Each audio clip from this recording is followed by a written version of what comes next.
Hey, happy Monday, everyone. Welcome. I am Meredith. I am here with our message for the 26th of August, 2024.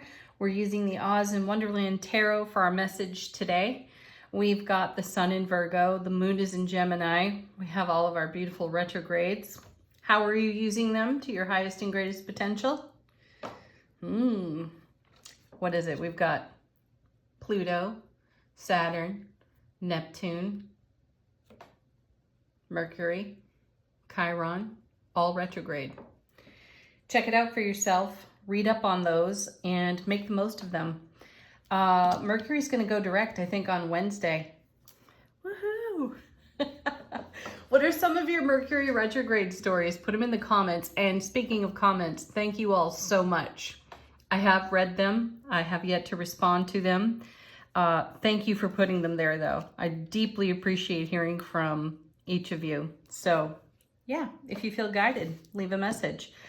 Oz and Wonderland Tarot. This deck is the chattiest deck, I think, in my collection of tarot decks. You cannot shuffle this deck to do any sort of reading and just get one card at a time. As you can see, there are clumps of cards that fall out. There's a story to tell, which I think is quite enriching at this point. How are you all feeling? There isn't one of my besties in my world that I have not heard from who said, whoa, what the F is going on? I have low energy. I have no energy. I feel wiped out. And these are like high energy people. These are folk who are active and engaged and living their lives to the fullest and to a person. They've all been knocked out in some way by the energy atmosphere, myself included. Though, strangely, I have been encouraging myself to push through no matter what. Anyway, in good ways, not in ways that, create negativity of any sort. I've also taken a copious amount of naps. All right, anyway, leave a comment in the comments. Tell us about what the energy atmosphere is like for you. Let's get into the message. We have a lot of cards to cover, per usual, with this deck. Our first is, oh, nice, the Magician. We're making magic today. This is the As Above, So Below card, and this is what Temperance has been talking about for weeks. We've seen a lot of the Temperance card. I know I keep bringing it up. Whether or not it's actually on the table and in the card spread doesn't quite matter, because the consistent message out of Temperance is that there's a lot going on behind the scenes that we have no evidence for.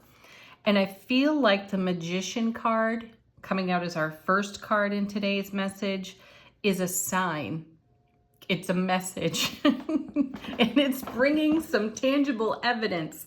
Something we can touch, feel, taste, sense, perceive, interact with. It's tactile in some way. So heaven comes to earth and we begin to see that ripple effect take root and take shape. Let's see what it's connected to. Oh, perfect. Could you ask for better? Probably not. There's the Four of Wands, happiest card in the minor arcana.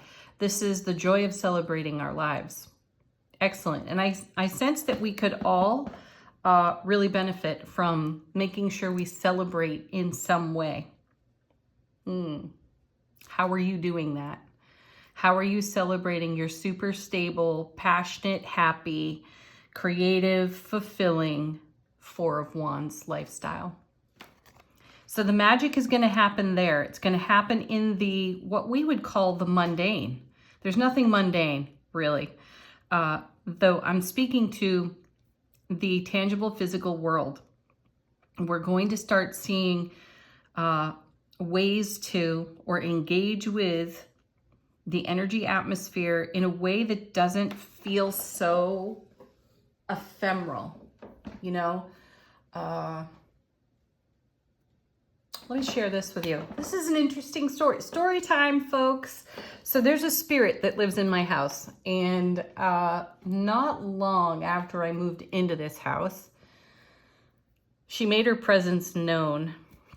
Speaking of naps, I was taking a nap one day, and I heard a sound that reminded me of long skirts swishing as a woman walks in long skirts, right? You know that sound. I know you do. Anyway, there's also a creak in the floor at the door to my bedroom. And then I heard the creak. Though I'm in the house alone, there's nobody here with me. And it's as if someone just stepped across the threshold, and I'm hearing the swishing of skirts. And I fell so deeply, comfortably asleep after that. That was a memorable nap. Anyway, just recently, a couple of weeks ago, we all have our habits. We all have our ways. And I make my bed in a certain way. It's very pleasing to my eye. Doesn't matter if anyone else likes it. I like it. Though I stepped into my bedroom at the end of the day, and the covers were turned down like they would be turned down for you at a fine hotel. No kidding. And that just brought me up short. I could not fathom that. It's not a way I would ever leave the bedding on my bed. So I thought, okay, I named this spirit in the house the Lullaby Lady. She's made more than one appearance over the years, and she's earned that name quite accurately. Anyhow, then just the other day over the weekend, same thing happened again. It wasn't as neat as it was the first time, though. The bedding was completely turned down. I can't fathom that one. So the reason I'm talking about tangible and ephemeral is because of those experiences. I can't quite place it. I can't say that I did it. No one else would do it. How does that happen? And I feel like that's magician and temperance coming together, and then we have solid evidence. Now, I know you got to take a leap of faith there as I tell you that story, though no doubt you are all having similar experiences in some way, and you might be talking yourselves out of them. You might be dismissing them.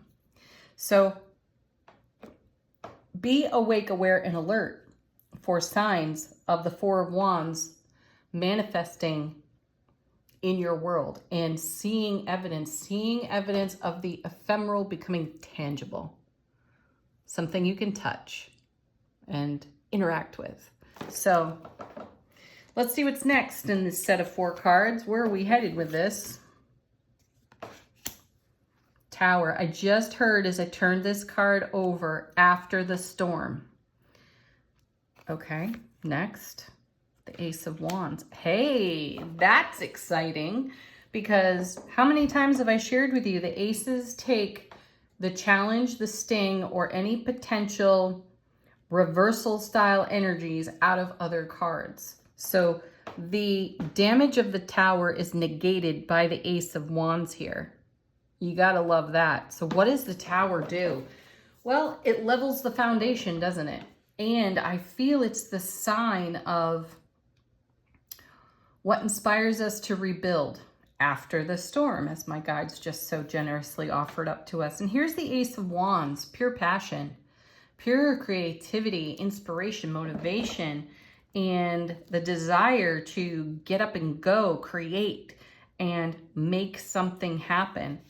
And I feel like the Tower gives us a lot of raw material to work with.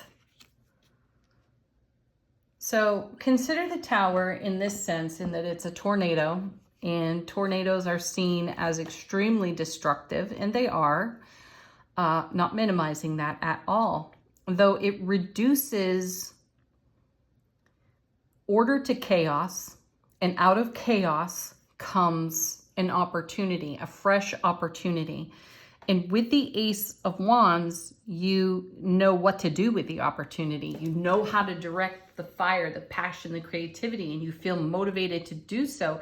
And I feel like it's this whelming joy off the Magician card. And it's the whelming joy of finally having evidence, as we were just talking about, that the ephemeral is touching the physical. Powerful, right? What are you doing with that? Eight of Swords. Wow. Freeing ourselves from a mental trap. Eights in tarot, all of them have momentum and movement and energy and inspiration. So the Eight of Swords, traditionally you see a woman in a circle of swords, hands are tied, she's blindfolded, she looks pretty damn stuck, doesn't she? But only she has the ability to free herself. And the circle of swords is never closed. She can always walk right out of them, but because of the blindfold, she doesn't see that. Because her hands are tied, she doesn't feel she can set herself free unless or until the storm builds within and she's had completely enough and she waves her magic wand over the situation, has the motivation and the inspiration to do something different. And that's what I feel is happening here with the Magician showing up. We're doing something different as we lean more deeply into our Four of Wands, and we're taking the signs, you know, we're taking the signs as great evidence and taking action on all of that. Then we have the Four of Swords, and what an amazing pairing. So now we're at half eight here with the Four of Swords, and we've got peace, relaxation, we have contemplation, we have rest and preparation before the next step. I like that. So we've turned our Eight of Swords into four, and we've come to a place of stability and relaxation. So what signs are happening in your environment? Are you being made aware of how Spirit is speaking to you or showing you the way? Now, if anyone's going to ask, and I'm sure someone will, what does it mean to you to walk into your room and find your bed turned down? And what I see in that, feel in that, is a level of comfort and care. It's like a sweet nothing, but it means everything. And it's a sign that I'm looked after, I am cared for, and what I'm dreaming about matters, right? So it matters to me, it matters to the multiverse, and magic is conspiring on our behalf to bring us some of the greatest happiness in a very peaceful way, because we're setting ourselves free of this Eight of Swords. No more mental trap. That in itself is a storm. It's an inner storm, and it's hardly ever shared. Though recently the energy atmosphere has been such that people are talking about what's going on. Why do I feel this way? Why do I feel so tired? Why is it seemingly so challenging to make it through a certain situation that we would typically breeze right through?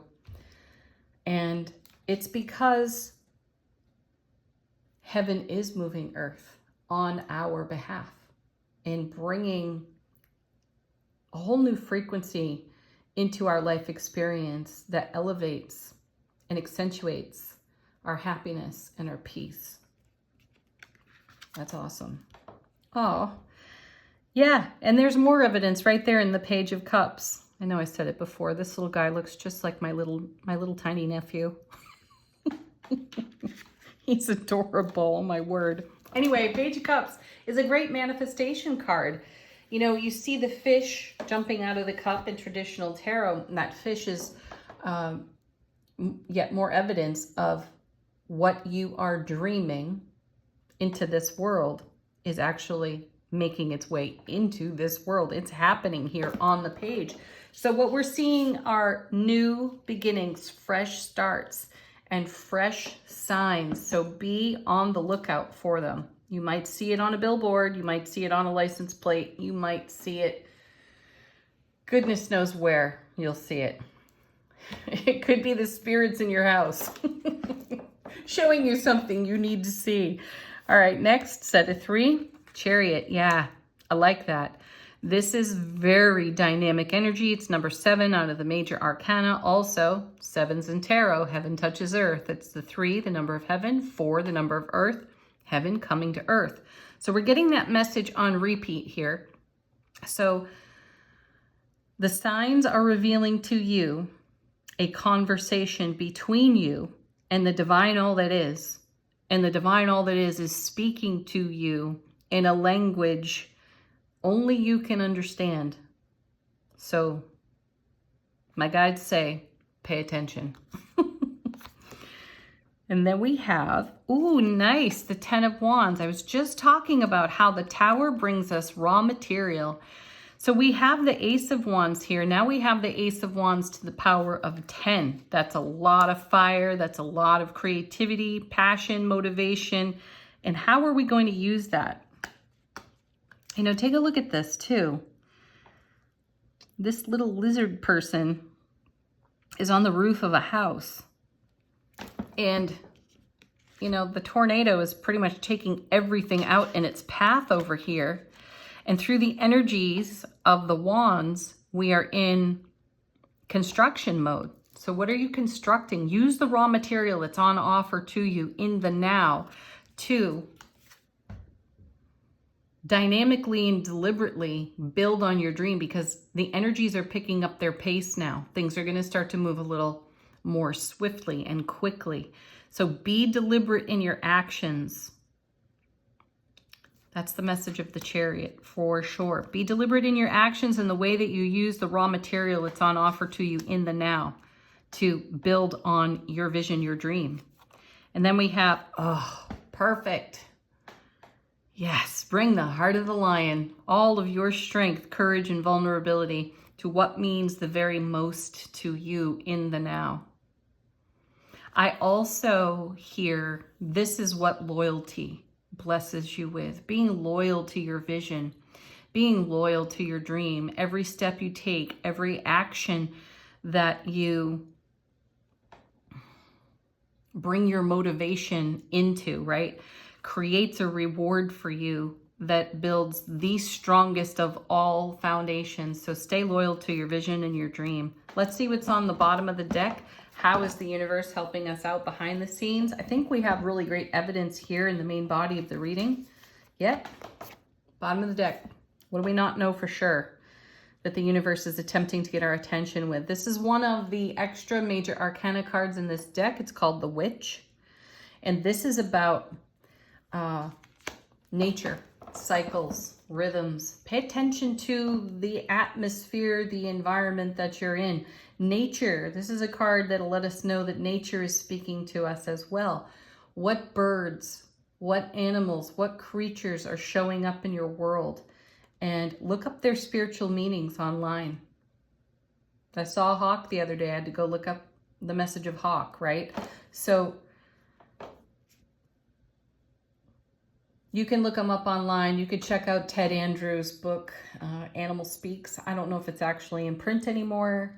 He's got another book called Nature Speaks. So that might be a worthy reference book to look at as well. But nature is speaking to us, and it is showing us something that we need to see and need to pay attention to through our heart space so that we are further strengthened, strength card, to continue down the path that we are currently on, because it's bringing us more and more evolution to our version of the Four of Wands.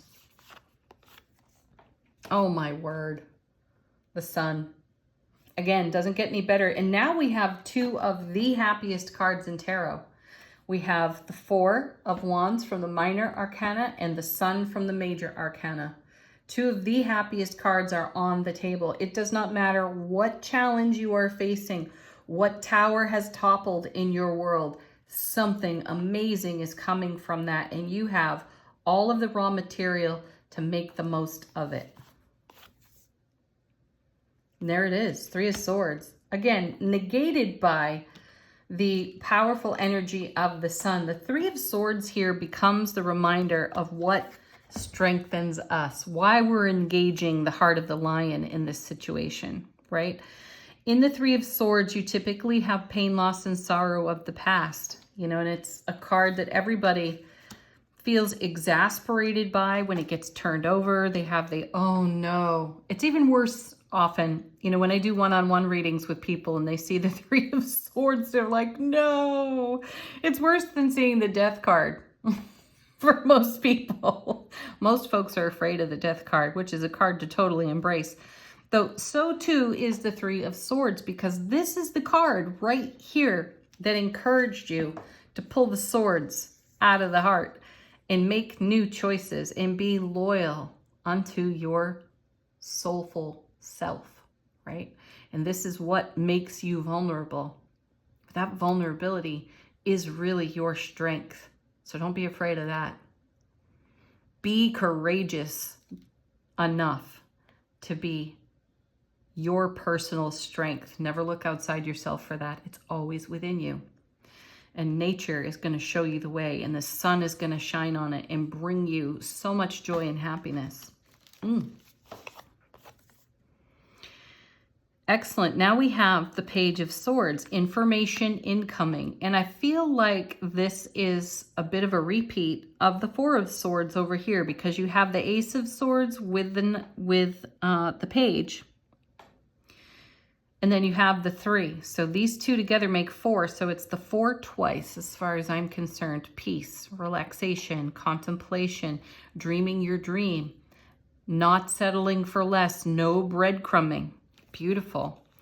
This is also a swift moving energy, and this may be an intuitive message for some of you, though for most of us, I feel like this is a conversation that we're having with another soul.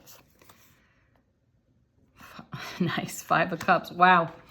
2 of the whiniest cards in the deck right there on either side of that beautiful page. So I'm not going to minimize that 5 of Cups. I will, however, speak to the mental and the emotional. We've got the mental over here with the 3 of Swords, and we have the emotional here with the 5. And my feeling on the 5 of Cups is that it's a card of reflection, inspired here by some of this retrograde energy, most likely Chiron, the wounded healer. This is taking stock of the journey thus far, how far we've traveled, how far we've come, and there's even a celebration in this card. Yes, believe it or not, there's celebration in this card, because you traditionally see 3 spilled or broken cups and 2 upright cups, which is a connection to the 2 of Cups. It's where you learned to show up in the way you desire to be met. And we are celebrating this out of past experience that was less than favorable. Though those less than favorable experiences have shaped you into the person, the soulful presence that you are in the now, which has given you the courage to be vulnerable and the strength to see yourself through any situation. So continue to dream your dream. Don't allow the past experiences to rule your oncoming or your now, for that matter. Thank them, have gratitude, have appreciation, because you found the courage to be strong in your vulnerability, and you will not ever sacrifice that again. Fantastic, right? What else do we have here?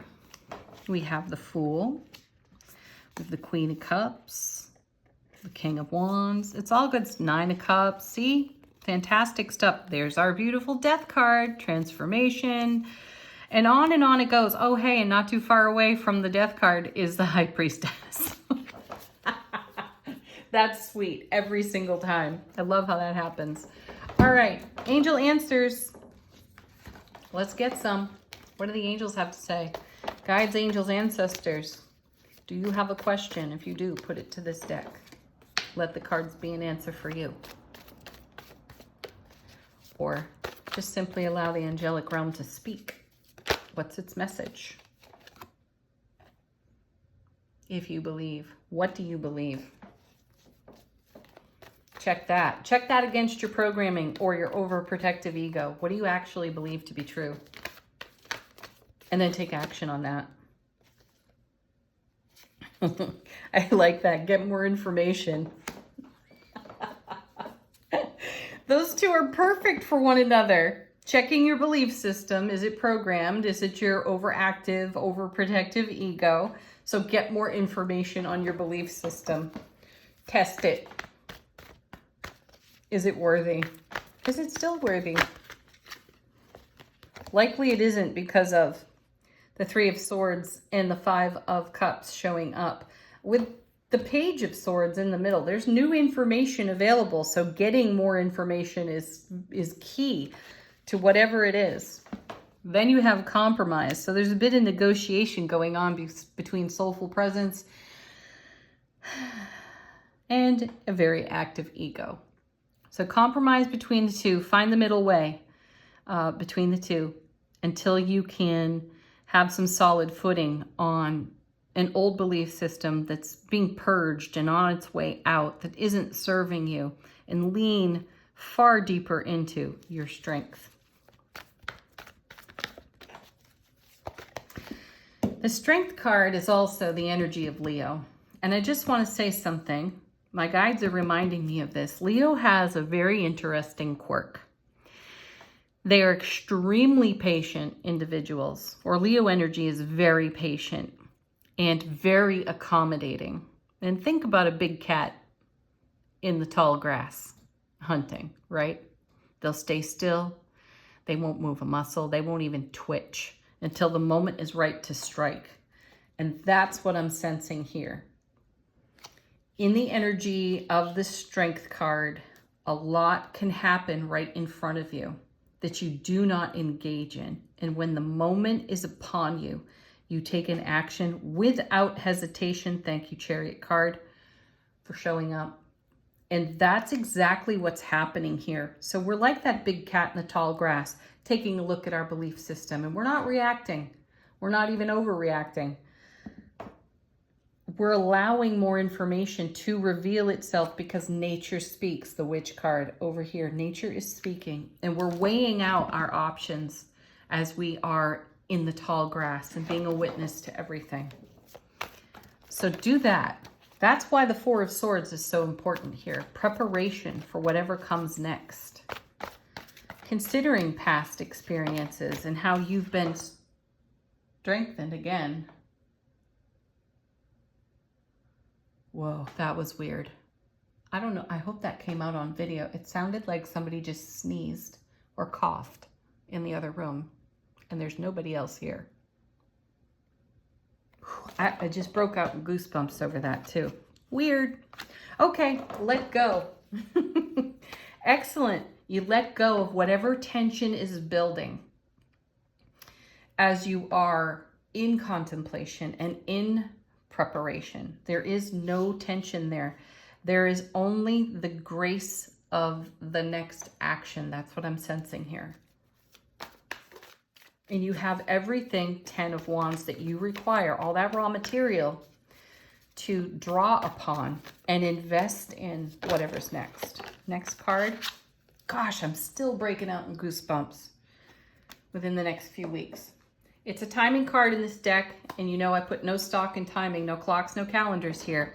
So this is an energy that's with us for a while, and we've been getting this card or one like it pretty regularly in our readings. So this is all building on itself.